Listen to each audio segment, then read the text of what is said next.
지난 시간에 안토니오 성인 잠깐 언급했습니다. 이 안토니오 성인은 상당히 중요한 그 수도승입니다. 이분은 수도 은수자들의 창시자는 아니에요. 어떤 문헌에 보면 창시자, 은수자들의 창시자 안토니오, 잘못된 정보입니다. 그런 근거가 없어요. 왜냐하면 안토니오 성인이 이전에 벌써 은수자들이 있었어요. 그런 은수자들의 창시자라는 말이 맞지가 않아요. 그래서 정확히 이야기하면 은수자들의 스승, 사부, 아버지, 이 표현을 써야지만 정확한 겁니다. 안토니오 성인은 251년에 이집트에서 그리스도인 가정에서 태어났어요. 어려서 이렇게 되게 수줍음을 많이 저처럼 이렇게 많이 탔다고 합니다. 그리스도인 가정에서 부모님, 아주 독실한 부모님 밑에서 카톨릭적인 그 분위기 안에서 잘 성장했던 것 같습니다. 특히 그의 누이 여동생도 역시 안토니오와 여동생 같이 그런 카톨릭적인 분위기에서 신앙교육을 잘 받았어요. 그런데 안토니오 성인이 18살 되었을 때 부모님 두 분이 다 돌아가신 거예요.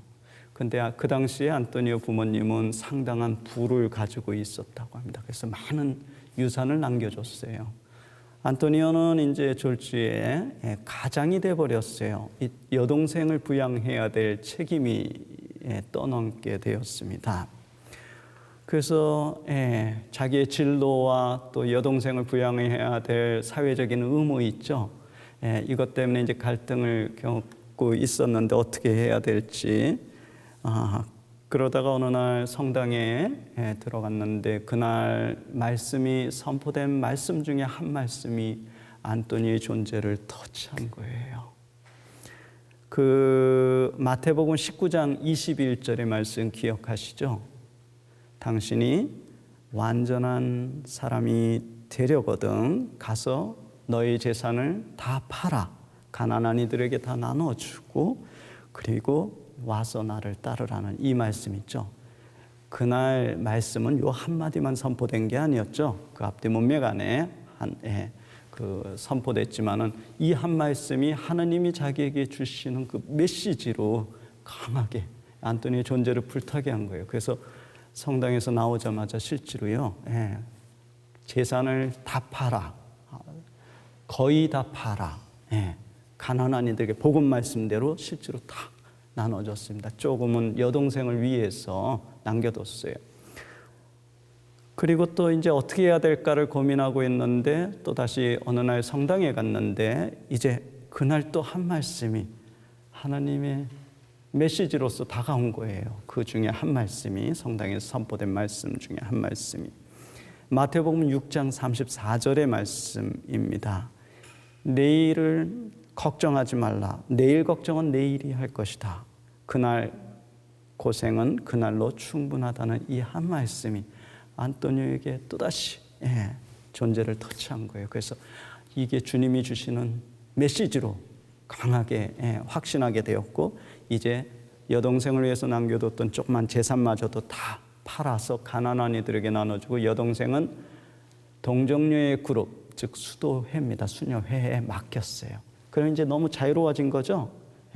이제 자유로워진 상태로 이제 하나님을 찾아 나서는 여정을 시작합니다. 그래서 처음에는 마을 한가운데 머물다가 이제 마을 변두리로 물러납니다. 그때 안토니오 성인의 나이가 20살이에요. 그러니까 2년 동안 성소를 이제 계속 어디로 가야 될지 하나님의 어디로 나를 원하시는지를 식별한 거예요. 그 다음에 이제 자유로워진 상태로 20살에 이제 하나님을 찾아 나서는 여정을 시작하는데 그래서 제일 먼저 마을 한가운데 있다가 마을 변두리로 물러납니다. 이 변두리로 물러났을 때 안토니오 성인은 그 이제 수도자로서 또 수행자로서 이 기본 알파벳 있죠. A, B, C, D 이 알파벳을 하나하나 배우기 시작합니다. 그래서 어떠한 분이 겸손에 있어서 뭐 11단계에 올랐다 하면은 그분에게 거리가 어디든지 아무리 멀어도 그분에게 찾아가서 그분에게 겸손의 11단계를 배우고 자기는 돌아와서 몇 단계를 해요? 10단계 하면 성인이 안 됐잖아요. 그분 11단계 했으면 그걸 배우고 와서 자기는 조금 더 몇 단계요? 12단계를. 누가 침묵에 있어서 10단계를 올랐다 하면 자기는 그분에게 침묵을 배워서 돌아와서는 11단계. 누가 하루에 2끼 먹는다 하면 자기는 돌아와서 한 끼 먹고, 누가 하루에 한 끼 먹는다 하면은 자기는 돌아와서 굶으면 이렇게 105세까지 살 수가 없었죠. 대개 고대에서 수도승들은 하루 한 끼의 식사였습니다. 대개 수도자들에게요. 그래서 여기 이제 어느 정도 이제 수행 생활의 기본기가 이때 마을 변두리에 물러났을 때 다 익혔어요. 이 지식으로 하는 것이 아니에요. 몸으로 체득하는 겁니다. 계속 수행을 통해서 체득하고 이제 싸울 준비가 된 거예요. 그래서 이제 물러납니다. 더 멀리, 마을로부터 더 멀리. 어디로요? 무덤가로. 왜 무덤가로 물러났을까요? 고대인들이 생각할 때 사탄이나 악마는 어디에 거주해요? 무덤, 사막, 광야. 그래서 사탄과 싸우기 위해서 간 거예요. 무덤가로. 무덤가로 물러났는데, 여러분들, 우리 특히 유교의 그 문화 안에서는 무덤이 이렇게 주거지에 있으면 안 되잖아요. 그죠? 낙골당 문제도 뭐 들어오면 막 주민들이 이렇게 반대하고 하듯이. 근데 뭐 서양이나 유럽에서는 그냥 그 마을 한가운데 같이 사는 거예요. 이 무덤가에 물러났을 때 안토니오 성인은 그 사탄과의 아주 적나라한 싸움을 합니다. 그리고 이 사탄이 얼마나 안토니오를 가지고 놀았는지 끊임없이 작용을 일으키는 거예요. 유혹하고 여러 가지. 근데 안토니오 여기 사탄에게 무릎을 꿇었을까요? 안 꿇었을까요? 꿇었다고 하시면 안 돼요. 꿇었으면 성인이 지금 못 됐죠. 지금 우리가 안토니오 성인에 대해서 보고 있는데 사탄을 극복한 거예요. 그리고 거의 이 싸움이 끝날 때쯤 되었을 때 안토니오 완전 탈진되었습니다. 그 싸움이 아주 또 혹독해가지고 탈진돼가지고 있는데 어느 날 갑자기 한 줄기 하늘에서 한 줄기 빛이 자기를 비추고 있음을 느꼈어요. 그리고 주님의 현실을 체험합니다. 그때 주님이 다가왔어요. 안토니오가 물었어요. 내가 이렇게 고통스러워할 때 당신은 대체 어디 있었습니까? 그러자 주님께서 이렇게 이야기하셨다고 합니다. 너가 고통받고 사탄에게 작용을 받고 고통스러워하는 거기에 나도 함께 있었노라고. 많은 경우 우리가 신앙생활을 하면서 어려움에 직면하고 시련, 고통에 직면할 때 혼자 있다라고 생각하지만 안토니오의 이 깨우침을 직시할 필요가 있어요. 주님께서 거기에 함께 계시다고 사실입니다. 이 체험을 한 후에 안토니오는 이제 내면에서 깊은 힘이 생기게 된 거예요. 그래서 더 깊은 사막으로 물러났습니다. 그 피스피르라는 고대의 지명이에요. 그 이집트 나일강에서 쭉 남쪽으로 이렇게 물줄 남쪽으로 내려오다 보면은 그 이렇게 피스피르라는 곳인데 안토니오는 그 지도에 좌측에 조그만 마을에 있다가 이제 마을 변두리로 물러났다가 이제 강을 건너서 피스피르라는 곳에서 이제 은수 생활을 합니다. 그것이 현대의 지명 이름은 메이문이라는 곳이에요. 바로 거기에서 35살 때 그리 물러갔어요.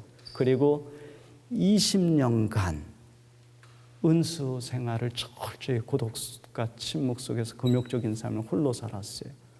20년 후 그럼 몇 살이 되는 거예요? 35세에 거기에 도착했죠. 55세. 55세까지 홀로 그 조그마한 은거처에서 홀로 금욕적인 삶을 살았습니다. 근데 안토니오가 20년 후에 그 친구들이 와가지고 안토니오가 들어갔던 은거처 있죠?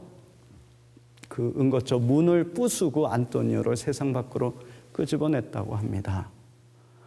그러면 한번 생각해 보시오. 20년 동안 먹는 거 제대로 못 먹었죠. 운동 제대로 못했죠. 햇빛 제대로 못했죠. 그러면 20년 후에 그 모습을 한번 생각해 보시오. 이 초췌한 이런 모습이 돼야 되는데 세상 밖으로 안토니오 끄집어냈을 때 안토니의 얼굴에서는 빛이 빛나고 있었다고 합니다. 즉 하나님의 사랑으로 변화된 거예요. 여기에서 여러분들 그 변질과 변모 이 구분하실 수 있으시죠? 똑같이 변하는 건 똑같지만은 완전히 다른 차원으로 변하는 거예요. 안토니오는 변질된 거예요? 변모된 거예요? 변모예요. 우리의 신앙생활도 영성생활도 변질이 아니라 끊임없이 변모를 향해서 이렇게 하나님께로 나아가야 됩니다. 이제 은수 생활을 마친 안토니오는 이제 세상 사람들에게 개방되기 시작합니다.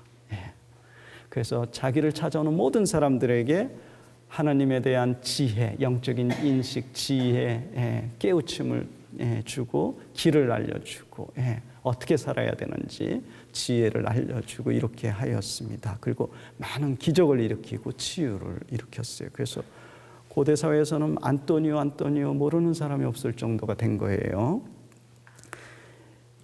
이제 6년간 이렇게 사람들에게 개방돼 있다가 이제 내면에서 더 깊은 하나님에 대한 그 고독과 침묵에 대한 그리움을 갖게 됩니다. 그래서 거기를 또다시 떠나요.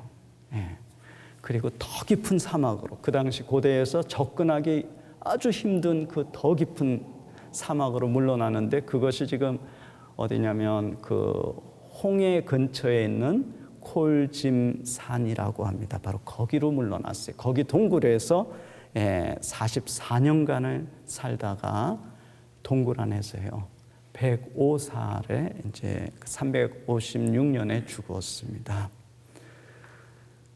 그 안토니오 성인의 명성이 그 당시에 벌써 살아계실 때 자자해가지고 안토니오 성인이 그 콜짐산 그 동굴 산 중간에 그 동굴에서 머물렀는데 그 밑에는 벌써 여러 제자들이 와가지고 안토니오의 그 지도를 받고 있었어요. 그것이 지금 고대부터 전해져 온 안토니오 수도원입니다.